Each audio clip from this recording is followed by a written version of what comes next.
Kamusta mga kalapatid, mga kapatid, mga kaburukoto? So ngayon lang tayo nakapagbaklas ng ating landing board dahil sumapit yung holiday and malamig na panahon. So ngayon is medyo humuhupa na yung lamig.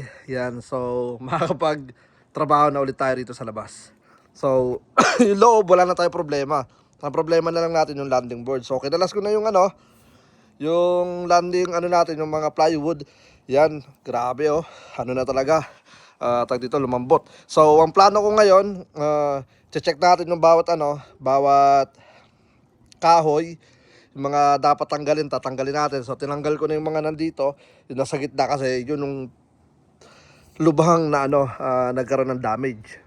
Pero ngayon ang plano natin is titibayin natin ulit, tatanggalin ko yung mga dapat tanggalin, papalitan ko yung mga dapat palitan, tapos pipinturahan natin, then lalagyan natin ng steel matting. Yan. So ganyan na siya kalawak. 8 by 16. So kasi laki ng natin, ng loft natin. So 8 by 16 steel matting, tapos dito naman siguro hanggang dito. Yan, pa ganun. Yup, ganun din. Sa taas is steel matting, tapos yung landing board mismo nila lalagyan natin ng kahoy. So ang pinakamaganda sa magagawa natin, yan, malawak na yung paliguan nila, tapos yung landing ng ibon is medyo mataas na. Kasi napapansin ko yung iba dito dumadapo sa may bubong pa. So ngayon is pag nandito na yan, malaki na yung advantage na rekta na sila dyan. So at least tag dito, medyo tinasa natin. Okay naman yung dito, pero syempre kailangan natin magpalit kasi ng ng landing board. Gusto ko siyang itaas, tapos kailangan na palitan talaga yung plywood dahil na talaga, rumupok. Ayun kita nyo naman. Pero yung iba okay pa naman, pero syempre it's time to tag dito, palit ng landing board. So papalitan natin yan. So ang goal ko lang ngayon is mabaklas to, tapos maunti-unti kong masunog kasi kung ilalabas tagal bago kunin pa yata, or ewan ko kung pwedeng ilabas siya ng rekta sa labas, pero unti-untiin ko na lang. So at the same time nagagamit ko naman yung init. Yeah, so ngayon yan ang target natin. Siguro possible before end of the month ng February, or puki puki nalaglag, end of the month or soon matatapos natin yan. Titibayin natin syempre taas. Make sure natin na tag dito, solid yung magiging gawa ng kampo. Siyempre ako so solid ko yan. Siyempre at the same time yan, linis dahil may mga darating ditong mga natin, kaburukoto, para magdala ng mga nila, mga tag dito, mga warriors nila rito. Ayan. Alright, so mabilis na lang yan mga tol. And then medyo malamig pa naman, pero hindi na kagaya ng mga itong nagdaan na araw. So tara, let's go. Doon tayo sa naman, sa ating mga warriors. Yan. Yep, update naman tayo rito. So ngayon, tinanggal ko na yung tatlong nandito. Yan, tatlong pair yan.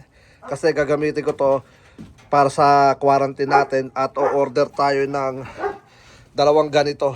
Dalawang ganito yung o-order ko. Yan, para kasi yung nandun sa likod, pakita ko lang sa inyo.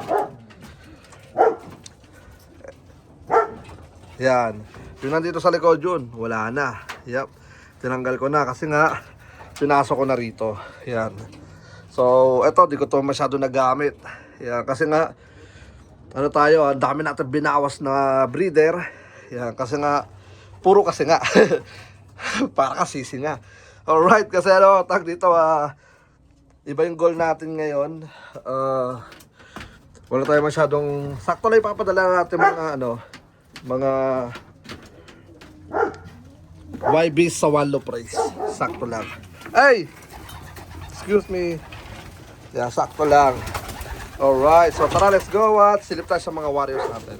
Alright, kuha tayo. Yan. Woo! Ganda na ito. So, konti lang yung ipapadala natin palang mga YB sa wallow price, pero marami tayong i-breed na young bird kasi may mga kaburo ko to tayo na naghahanap ng mga lahi ng ano ko, mga ibon ko. So ngayon, magbe-breed ako para ano, tag dito, meron silang mabili sa atin. Yan. Kaya sa mga naghahanap dyan, PM na kayo. Merong nag-PM sa akin, shoutout kay Duenas. Meron siya na gustuhan ditong young bird na blue bar. Hanapin ko lang. Hindi ko sigurado kung sino yun eh.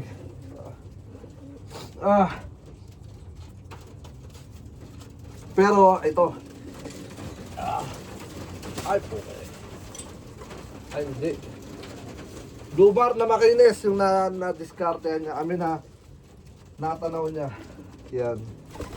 Pero sabi ko sa kanya, titignan ko muna kasi baka pang ano ko yon, pang one low price. Ay ito yata hawak ko kanina eh. Ay hindi. Si ano to, si 14, si 414. Yo. 414. Yan. So, magmamarket ako ng mga YBs kapag nakapagpadala na ako ng mga YBs ko. Kasi ngayon, ano tayo eh, nasa ano pa tayo, tag dito nasa process pa tayo ng ano, ng pagpili sa mga warriors. Yan. Come on.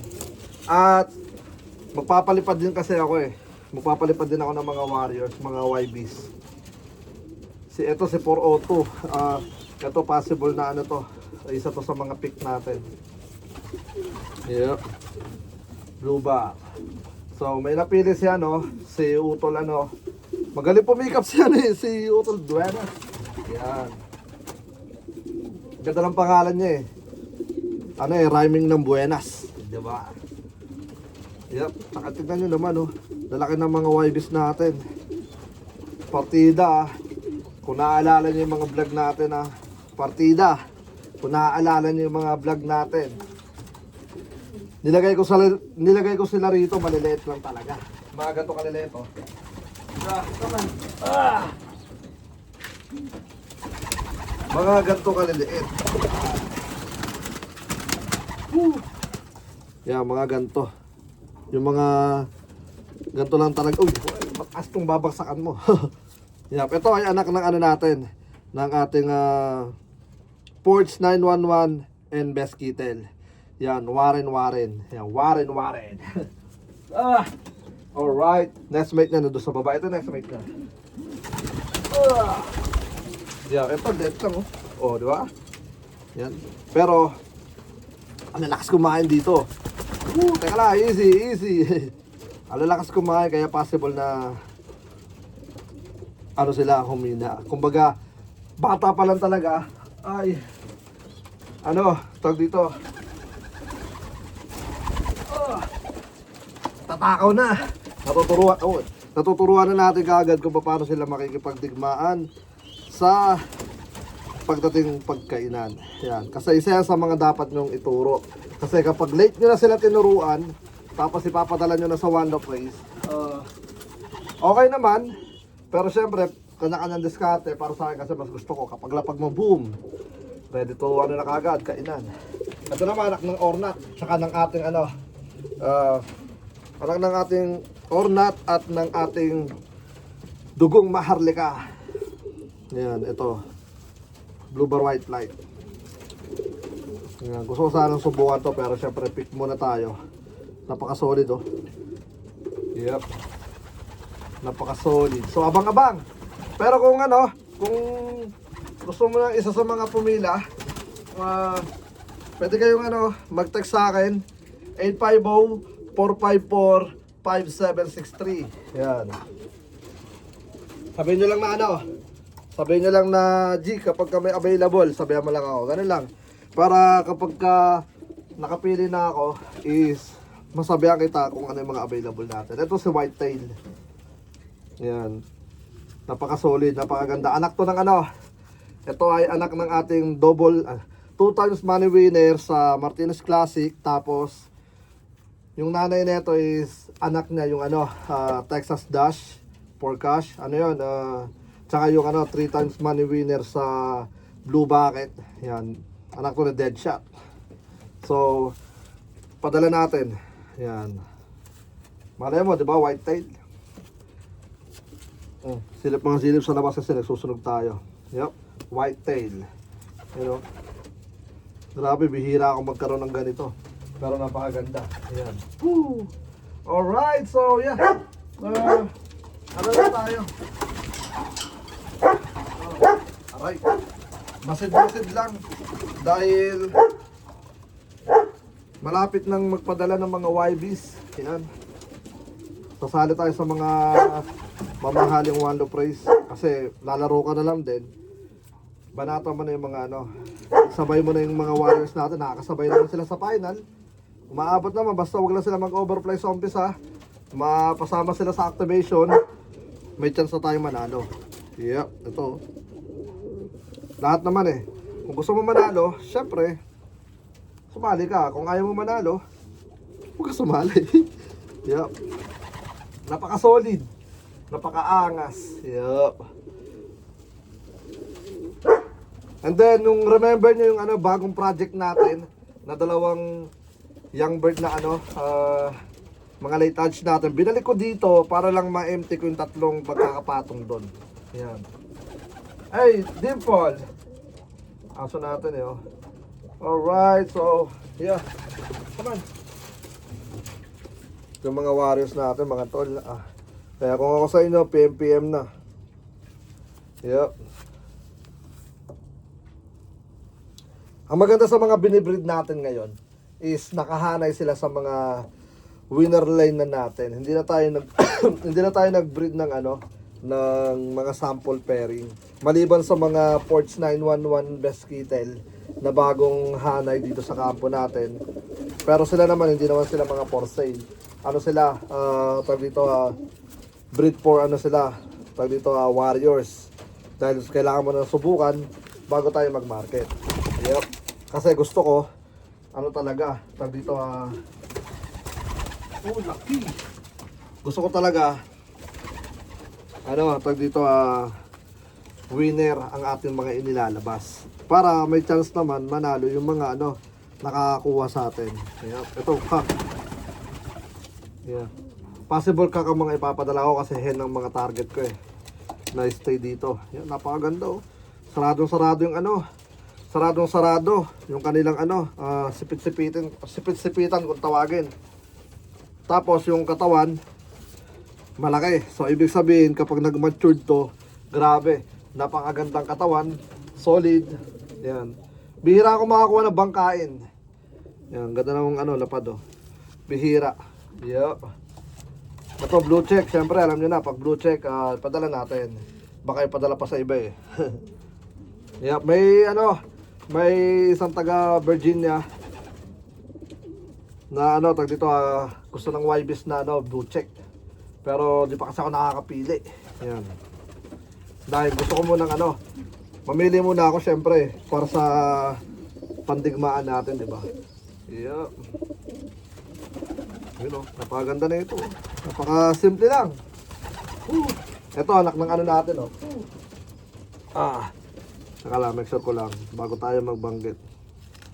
Yup. Ito, anak ng ating ano, parehas winner. Natural winner to winner yung mga pinag-bibrid natin eh. Yeah, pero ito, anak to ng ano, equal money. Yan. Equal money sa ano, sa Plymouth. Yan. Yun o. Napakaangas. Napakasimple lang. Yep.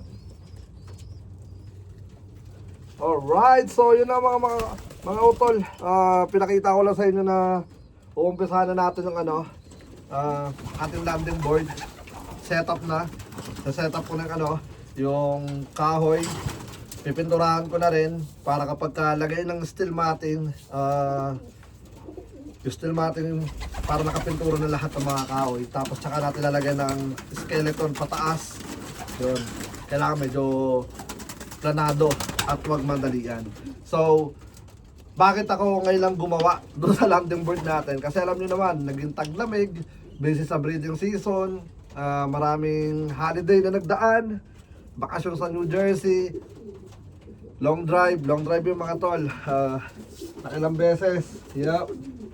So, Ngayon lang tayo sinipag ng bahagya. Konti lang. Alright, so yun na nga mga tol. Gawa muna tayo ng pang thumbnail natin. Ito, sino to? Ito yung nestmate ng hawak ko kanina. Ayan. Yung anak ng equal money parehas. Hey! Yeah, pang thumbnail natin. Grabe oh. Oh, dikit na dikit. So ito pang California to. Ayan. Cali. Woo! Peace out!